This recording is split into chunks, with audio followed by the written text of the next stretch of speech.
नमस्ते जी, स्वागत है आपका हमारे चैनल परीक्षा सार। देव उठनी एकादशी के दिन भगवान विष्णु योग निद्रा से जागते हैं। इस दिन तुलसी का विवाह शालिग्राम रूपी श्री हरि से किया जाता है। श्री हरि को तुलसी प्राण प्रिय है, इसलिए जागरण के बाद सर्वप्रथम तुलसी के साथ उनके विवाह का आयोजन किया जाता है।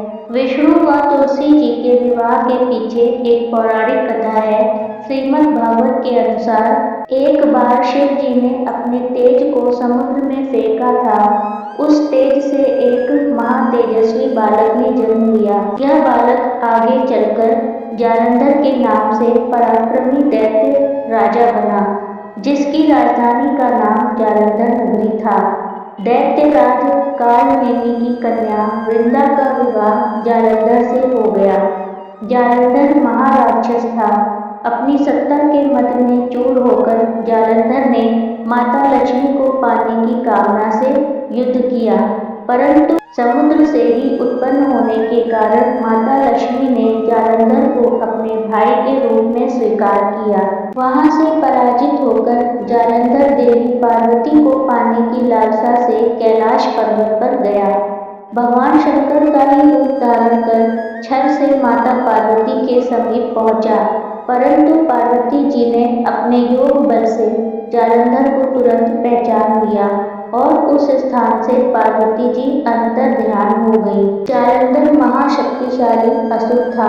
वह श्रीहरि की परम भक्त अपनी पतिव्रता पत्नी वृंदा के तप बल के कारण अजेय बना हुआ था। जालंधर की पत्नी वृंदा अत्यंत पतिव्रता स्त्री थी। वृंदा के पतिव्रत धर्म की शक्ति से जालंधर ना तो मारा जाता था और ना ही पराजित होता था। इसीलिए जालंधर का नाश करने के लिए वृंदा के पतिव्रत धर्म को भंग करना बहुत जरूरी था।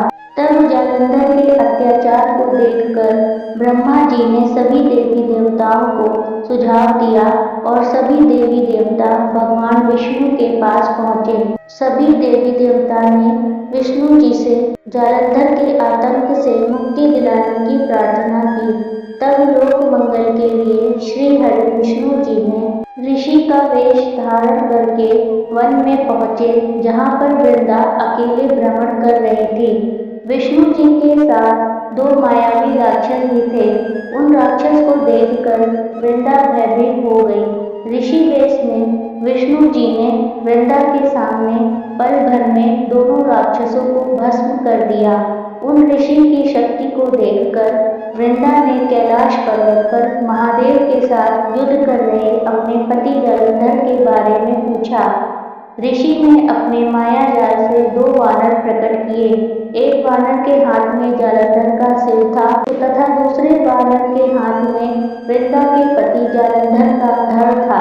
अपने पति की यह दशा देखकर वृंदा मूर्छित होकर गिर पड़ी और होश आने पर वृंदा ने ऋषि रूपी श्री हरि से विनती की कि वे उसके पति को जीवित करें। भगवान विष्णु ने अपनी माया से पुनः जालंधर का सिर धड़ से जोड़ दिया और स्वयं विष्णु जी उस शरीर में प्रवेश कर गए। वृंदा को इस छल का जरा भी आभास नहीं हुआ।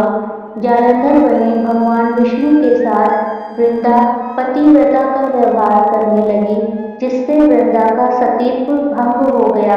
वृंदा का सतीत्व भंग होते ही जालंधर युद्ध में हार गया और जालंधर की मृत्यु हो गई। जब वृंदा को वास्तविकता का पता चला तो क्रोध से भरकर उन्होंने विष्णु जी को शिला होने का शाप दे दिया तथा वृंदा स्वयं सती हो गई। जहाँ वृंदा भस्म हुई वहाँ तुलसी का पौधा उगा। यह देखकर श्री हरि अपने वास्तविक रूप में आ गए और उन्होंने वृंदा को उसके पति के अत्याचार व अन्याय के बारे से अवगत कराया और बताया कि वह किस तरह से भी परोक्ष रूप से अपने पति के अत्याचारों की सहभागी बनी है।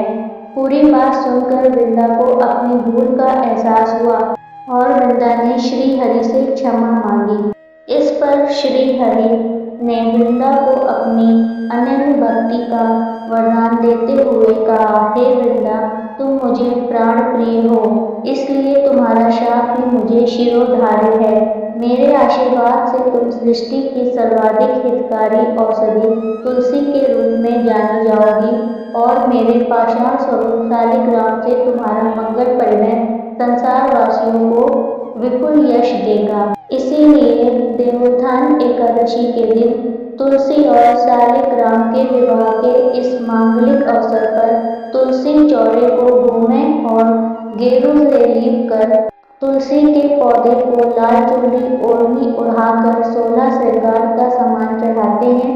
फिर गणेश पूजन के बाद तुलसी चौरा के पास गन्ने का भव्य मंडप बनाकर उसमें श्रद्धा से शालिग्राम को स्थापित कर विधि विधान पूर्वक विवाह का आयोजन किया जाता है। मंडप वर पूजा कन्यादान आदि सब कुछ पारंपरिक हिंदू रीति रिवाज के साथ निभाया जाता है।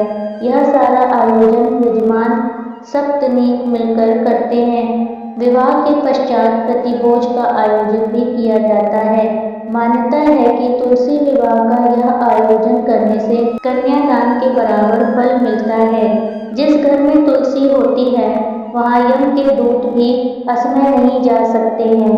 गंगा व नर्मदा के जल में स्नान तथा तुलसी का पूजन एक बराबर माना जाता है।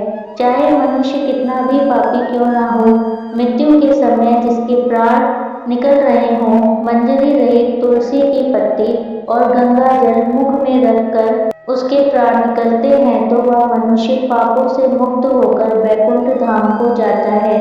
जो मनुष्य तुलसी व आंवलों की छाया में अपने पितरों का श्राद्ध करते हैं उसके पितर मोक्ष को प्राप्त होते हैं। श्रीमन नारायण भगवान की जय।